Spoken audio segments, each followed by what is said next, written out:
Bob just gave me an opportunity to introduce you to our first congressional district candidate, Jimmy Farris.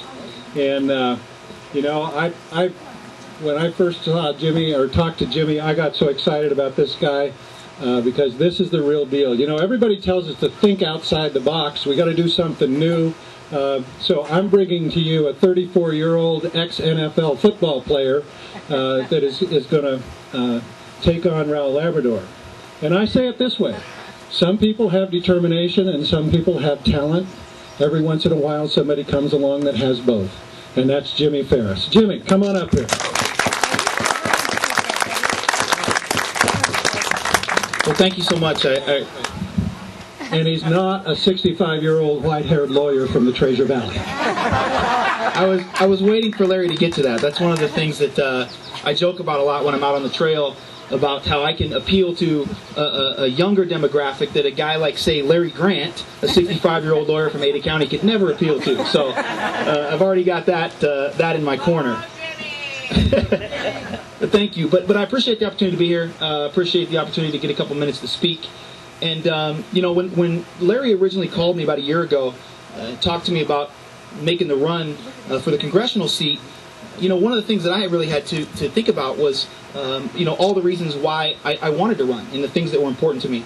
And I think, you know, as I went back through the last several years of my life and thought about where I'd come from and what I'd done and, you know, some of the things that I've been able to achieve, ultimately what I wanted to do was now be in a position moving forward, having that first career behind me. Moving forward, I wanted to be in a position where I could help somebody else achieve their dreams the way that I was able to. I wanted to be in a position where I could help people and where I could do the things that I felt were necessary for people to achieve the American dream and to ultimately, like I said, achieve their dream. And so it was important to me to be in that position and to have the opportunity to do that. And I thought that running for the congressional seat and ultimately holding office in the U.S. Congress would be the best place for me to do that. You've heard all of our other candidates talk about some of the specifics here in Idaho, and I think it's important that we point some of those out. You know, when I'm on the trail, I say a lot to everybody that I speak to, how we hear so much from some of the leaders here in Idaho bragging about Idaho being one of the reddest states in the country, that one of the reddest of the red states, and what a great thing that is.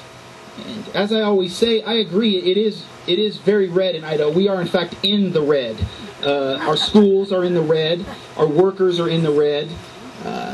The uninsured, no health insurance here in Idaho, they're in the red. Our infrastructure is very much in the red. So one of the reasons I'm running is because we need to inject a little blue into Idaho to get us out of the red. Now, talking about my previous career as an NFL football player, one of the things that automatically comes up is, well, what qualifies you to run for this office? What's your experience? You don't have any experience in politics. You don't have any experience holding public office. And you've got no real political experience of any kind. My answer to that is good. I'm glad that I don't. I'm glad I don't have experience. And I'm glad I certainly don't have my opponent, Congressman Raul Labrador's experience. I'm glad I don't have experience contributing to the national debt increasing $2 trillion in the last 2 years that he's been in office. I'm glad I don't have that experience. I'm glad that I haven't contributed to the first downgrade, the first credit downgrade in our country's history like he has. I'm glad that I haven't been a part of the most extreme gridlock and partisanship that we've seen in Congress, maybe in history, like he has.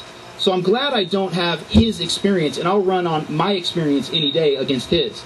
And my experience is in working together with people, working in team settings with people that sometimes you don't get along with, you don't agree with, you don't see eye to eye with, you've got different ideals, you may have different goals and different objectives. But being able to work together with those people and come together to find solutions, not just point fingers and point out problems, but find solutions to the things that ultimately the American people and the people of Idaho are counting on us to find solutions to. That's what my experience is, bringing people together and coming together for the common good and rallying around the cause to ultimately move forward and to do what's right for the people that we represent. That's my experience, and that's what I can bring. Thank you. But that's what I know that I can bring to the state of Idaho and to the U.S. Congress. And I need your support. I need every one of you here that can vote, that are in District 1, that can vote for me to do so. I think that, as some of our candidates said, carrying Canyon County and having strong candidates and having a strong presence in Canyon County is vital. It's vital for this county. It's vital for the state. It's vital for my race.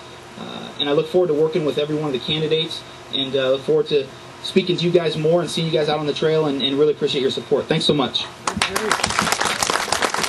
Stay here for a minute, Jimmy.